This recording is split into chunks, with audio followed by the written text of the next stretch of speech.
Hello everyone, welcome to my channel.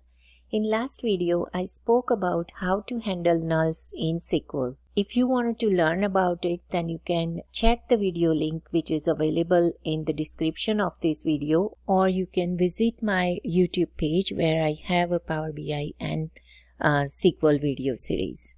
Now in this video, I will be talking about how you can order your data, or how you can limit the data, and how you can remove the duplicates from the data. So let's get started. But before that, if you are first time here on my channel and you didn't subscribe my channel yet, then go ahead and hit the subscribe button, as I upload SQL and Power BI videos regularly on this channel. Now let's get started. So when you retrieve the data from the database, you will often want to sort the data into particular order, or filter it to include only the rows that meet specific criteria. Now, T-SQL's select statement supports the sorting query results by applying the order by clause and filtering the results using the where clause. So in this video, you will learn how to use order by clause, top n clause, and distinct clause. So let me open up the SQL Server Management Studio and I will show you how to use this clause. So here I am in the SQL Server Studio.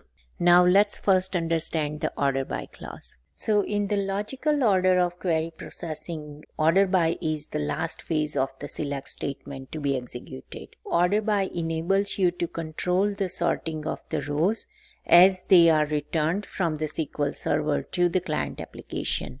Now, SQL Server does not guarantee the physical order of the rows in a table, and the only way to control the order by the rows will be returned to the client is with an order by clause. Now, let's understand the syntax of how we are going to use order by.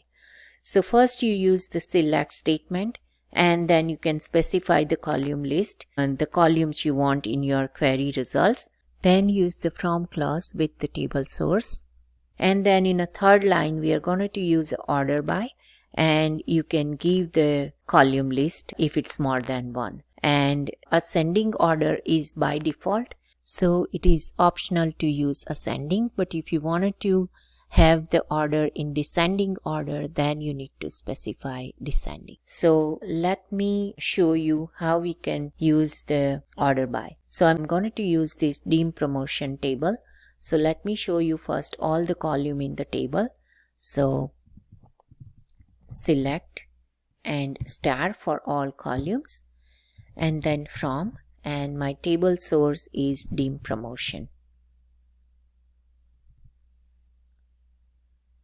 And let's execute it.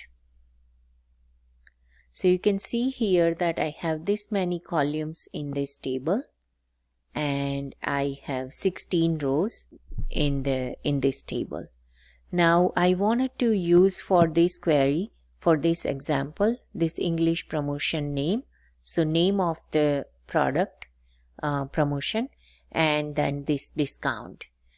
But I'm going to use this minimum quantity as well later on. So you can see that here we have minimum quantity column, and there is a quantity shown in each rows. So let's specify here the columns we want right now, which is English promotion name. And I'm going to use an alias here, and I will tell you why I use alias.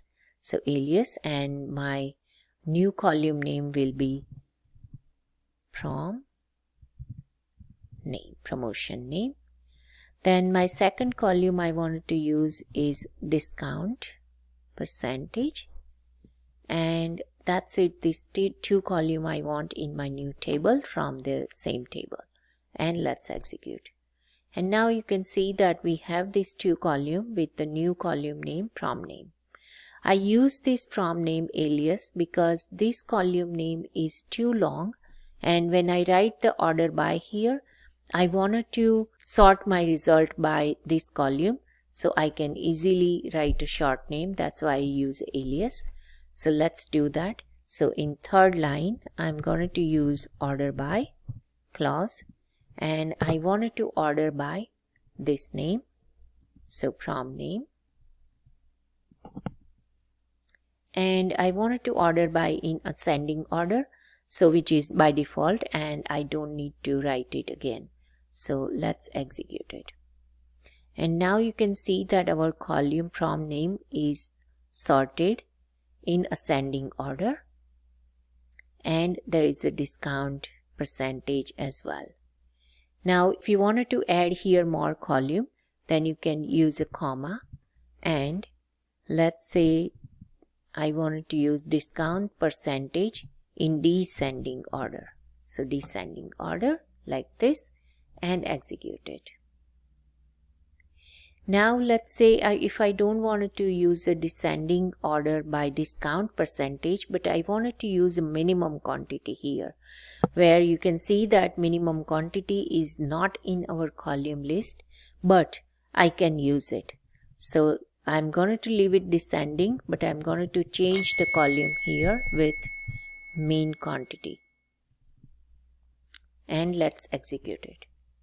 So you can still do this while your column name is not available in your new table, but this column name is available in the original table.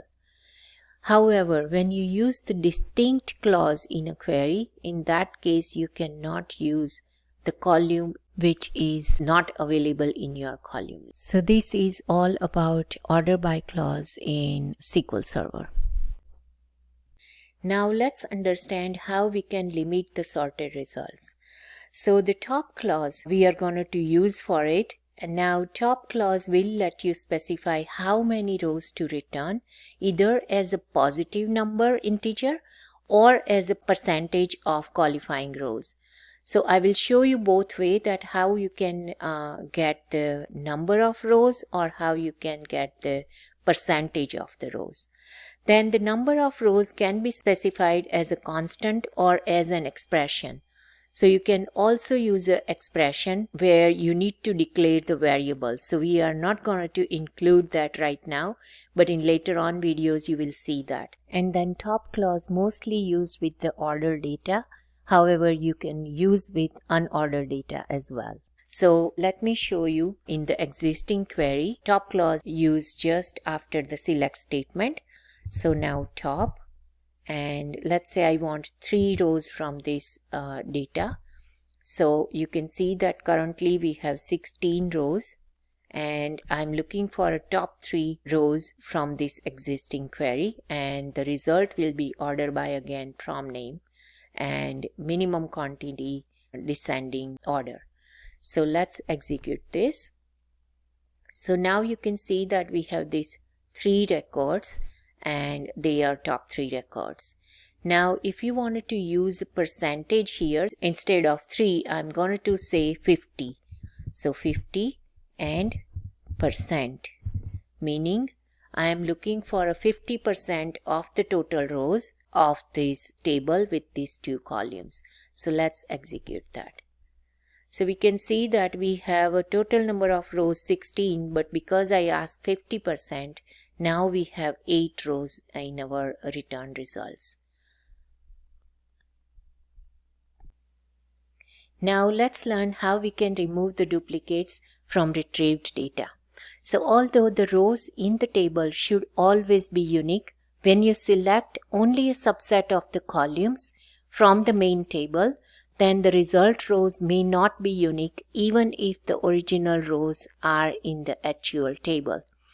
For example, in my sales table, if I wanted to retrieve only sales order number and the sales amount, then when I retrieve the data at that time, I have a lot of duplicates. Because of the other data is not present there, it looks like there are so many duplicates in this 2 column which I retrieved. So I wanted to clean that data by removing duplicates. So let's see how we can do that. So for that, I'm going to open up a new query. And I'm going to use this factory seller sales table. So let's write a query. So select star. I would like to show you all columns in that table. So I'm using star and then from factory seller table, factory seller sales, and let's execute it. So you can see that there are many columns and 60,000 plus rows in this table. So I wanted to retrieve only the sales order number and the sales amount. So these two columns I wanted to retrieve.